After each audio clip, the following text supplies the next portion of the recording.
नमस्कार दोस्तों।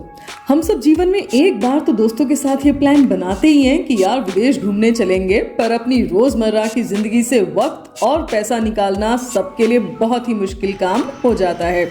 तो ऐसे में अगर आप विदेश यात्रा करने की सोच रहे हैं और आपको कम बजट में विदेशी प्राकृतिक सुंदरता का अनुभव करना है, तो ये ट्रिप आपके लिए पैसा वसूल साबित होगी।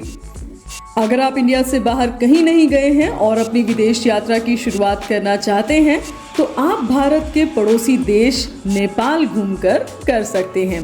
कैसे जाना है, कहाँ घूमना है, क्या कुछ आप वहाँ कर सकते हैं और क्या आप अपनी गाड़ी से नेपाल जा सकते हैं, इन सब की जानकारी हम आपको देंगे आज। तो इस वीडियो को अंत तक ज़रूर देखिएगा। और हाँ, अगर आपने अभी तक चैनल को सब्सक्राइब नहीं किया है तो जल्दी से सब्सक्राइब कर लें और साथ ही साथ बेल आइकन को ज़रूर प्रेस कर दें, ताकि जैसे ही हम अपना अगला वीडियो लेकर आएँ वो आप तक पहुंच जाए। और हाँ, हमारी नेपाल सीरीज़ को अपना इतना सारा प्यार देने के लिए आप सभी का बहुत बहुत शुक्रिया। नेपाल की खूबसूरती देखने लायक है। यहाँ की खूबसूरती की जितनी तारीफ की जाए उतनी कम है। यही कारण है कि दूर दूर से लोग यहाँ घूमने जाते हैं। विश्व की सबसे ऊंची चोटी यानी कि माउंट एवरेस्ट भी नेपाल में ही स्थित है। ये देश हिंदू और बौद्ध धर्म की विरासत का अद्भुत उदाहरण है। यहाँ पशुपतिनाथ मंदिर से लेकर पोखरा तक घूमने के लिए कई जगह हैं। दोस्तों, भारत से नेपाल यात्रा करने का सबसे बड़ा फायदा है कि आपको वीजा की जरूरत नहीं है। जी हाँ, आपको नेपाल घूमने के लिए केवल अपना आधार कार्ड या फिर अपना पासपोर्ट और कुछ पासपोर्ट साइज फोटोज की जरूरत है। और हाँ, आप चाहें तो अपना वोटर आईडी भी तैयार रख सकते हैं।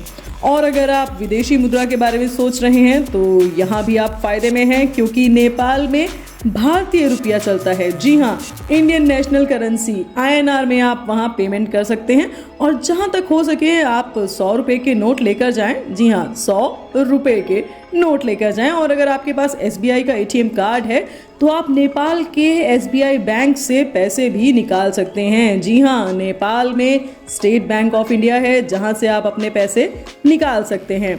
और आप चाहें तो नेपाली रुपए भी आपको आसानी से वहाँ मिल जाएंगे। जाने की अगर बात करें तो नेपाल तक पहुँचने के कई रास्ते हैं।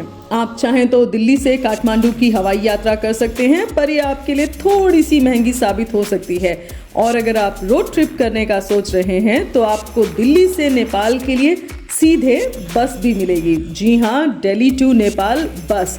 ये यात्रा लगभग 30 घंटे लंबी होगी और इसलिए सबसे सस्ता और सही रास्ता यही होगा कि आप उत्तर प्रदेश के गोरखपुर रेलवे स्टेशन पहुंचे और वहां से भारत नेपाल बॉर्डर सोनौली के लिए ट्रेन की टिकट ले लें।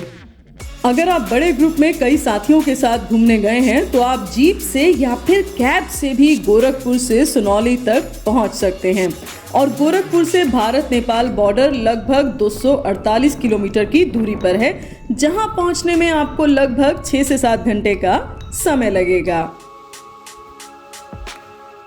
सोनौली पहुंचने के बाद आपके पास 2 रास्ते होंगे। पहले सोनौली से काठमांडू तक का, जो कि वहां से 285 किलोमीटर की दूरी पर है, और दूसरा सोनौली से पोखरा का, जो कि वहां से 148 किलोमीटर पर है। हमारा सुझाव रहेगा कि आप पोखरा की ओर से जाएं, क्योंकि पोखरा और काठमांडू कुल मिलाकर एक जैसे ही हैं। बस पोखरा में यात्रियों की भीड़ कम होती है, तो आपको वहां एक अच्छा एक्सपीरियंस मिलेगा, एक बेहतर अनुभव मिलेगा। और साथ ही पोखरा काठमांडू से हर मायने में ज़्यादा किफ़ायती है।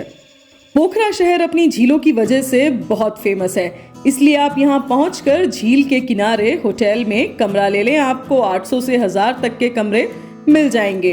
अगर आप सुबह पहुँचे हैं तो कुछ देर आराम करने के बाद पैदल ही शहर की यात्रा करने निकल सकते हैं।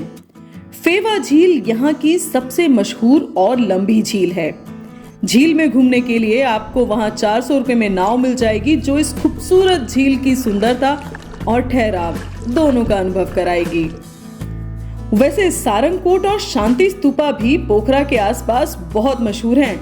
तो अगर आपके पास समय हो तो आप चाहें तो 1-2 दिन वहां रुककर बाकी की जगह भी घूम सकते हैं। अब दोस्तों, जब आप विदेश घूमने जाते हैं तो आपके मन में आता ही है कि आप सारी जानकारी, फोटोज, वीडियोस अपने दोस्तों या रिश्तेदारों के साथ शेयर करें। तो उसके लिए आपको फोन चाहिए और फोन में इंटरनेट चाहिए। तो आप चिंता बिल्कुल मत कीजिए, क्योंकि नेपाल में जाते ही आप वहां का एक लोकल सिम बहुत ही आसानी से खरीद सकते हैं। कंपनी हम आपको बता देते हैं एनसेल, जो कि इंडिया की कॉल करने के लिए बहुत बढ़िया कंपनी है। कॉल रेट सस्ता है, 2.5 रुपए प्रति मिनट इंटरनेट 4G नेटवर्क के साथ 20 रुपए में आप अनलिमिटेड 1 घंटा इंटरनेट चला पाएंगे। बाकी वैसे जिस भी होटल में आप रुकेंगे वहां आपको फ्री वाईफाई की सुविधा तो मिलेगी ही। तो बेसिकली देखा जाए तो इंटरनेट की नेपाल में कोई खास टेंशन नहीं है। अगर आप अपनी गाड़ी से नेपाल जाना चाहते हैं तो आपको नेपाल की सीमा पर बस अपनी गाड़ी के साथ पहुंच जाना है, बिना कोई ऑनलाइन या ऑफलाइन फॉर्म भरे। आपके पास कुछ जरूरी चीजें होनी चाहिए, जैसे कि कोई आईडी, जैसे कि Aadhaar card, voter ID card, passport या फिर कोई भी सरकारी पहचान पत्र जिसमें आपका पता हो। गाड़ी के कागजात, गाड़ी का रजिस्ट्रेशन सर्टिफिकेट, ड्राइविंग लाइसेंस, सीमा शुल्क परमिट जिसे भंसार कहते हैं, गाड़ी का परमिट भंसार के लिए भारत नेपाल सीमा पर पहुंचें। यहाँ पर मुफ्त में आपको गाड़ी के रजिस्ट्रेशन के लिए फॉर्म मिल जाएगा। ये फॉर्म नेपाल की आधिकारिक भाषा देवनागरी में मिलेगा। फॉर्म भरने के बाद आपको गुलाबी टिकट मिलेगा 1 दिन के लिए। बाइक का 100 नेपाली रुपया, जो कि लगभग 62.5 रुपए होता है, और 4 पहिया वाहन के लिए 500 नेपाली रुपया, जो कि लगभग 300 भारतीय रुपए होते हैं। ये आपको वहां देना रहेगा। और फिर आपको भंसार से मिले स्लिप को ट्रैफिक विभाग में जाकर दिखाना रहेगा। यहाँ से आपको यात्रा अनुमति का प्रमाण पत्र मिल जाएगा। अब आप नेपाल में अपने वाहन के साथ घूमने के लिए तैयार हैं। ये कागज दोस्तों आप संभाल के रखें, क्योंकि कहीं पर भी चेकिंग हो सकती है। बाकी दोस्तों, अगर नेपाल की बात करें तो नेपाल में आपको घूमने में बहुत मजा आएगा, क्योंकि भाई ना यहाँ खाने की टेंशन, ना घूमने की जगह की कोई कमी है, और ज़्यादा महंगा भी नहीं है। और साथ ही साथ अगर आप ट्रैकिंग के शौकीन हैं तो यहाँ आपको बहुत ही बेहतरीन ट्रैक भी मिलेंगे। अन्नपूर्णा बेस कैंप, ABC और भी बहुत से ट्रैक हैं। ट्रैकिंग के लिए आपको बता दें कि आपको पोखरा से परमिट लेना होता है, और अगर आप इंडिया से हैं तो आपको फीस 1000 रुपये लगेगी, नहीं तो बाकी फीस 2000 है, क्योंकि सार्क देशों के लिए रेट कम है। और अगर आप एडवेंचर के शौकीन हैं तो यहाँ बहुत से एडवेंचर का भी लुत्फ उठा सकते हैं। Paragliding, ultra flight, helicopter ride और भी बहुत कुछ। वैसे ये सब जानकारी हमने आपके साथ हमारे नेपाल वीडियो में साझा ऑलरेडी कर दी है, तो आप चाहें तो हमारी नेपाल की सीरीज जो है वो आप देख सकते हैं। उसका लिंक आपको डिस्क्रिप्शन में मिल जाएगा। और हाँ, नेपाल पहाड़ी पर बसा हुआ है, इसलिए सर्दी के कपड़े लेकर जाना बिल्कुल ना भूलें। बाकी वैसे नेपाल को लेकर कोई भी सवाल हो तो आप हमें कमेंट बॉक्स में पूछ सकते हैं। और चैनल से जुड़ने के लिए आपका बहुत बहुत धन्यवाद। अपना ख्याल रखिए, अपनों का ख्याल रखिए, और मिलते हैं अगले वीडियो में। Take care.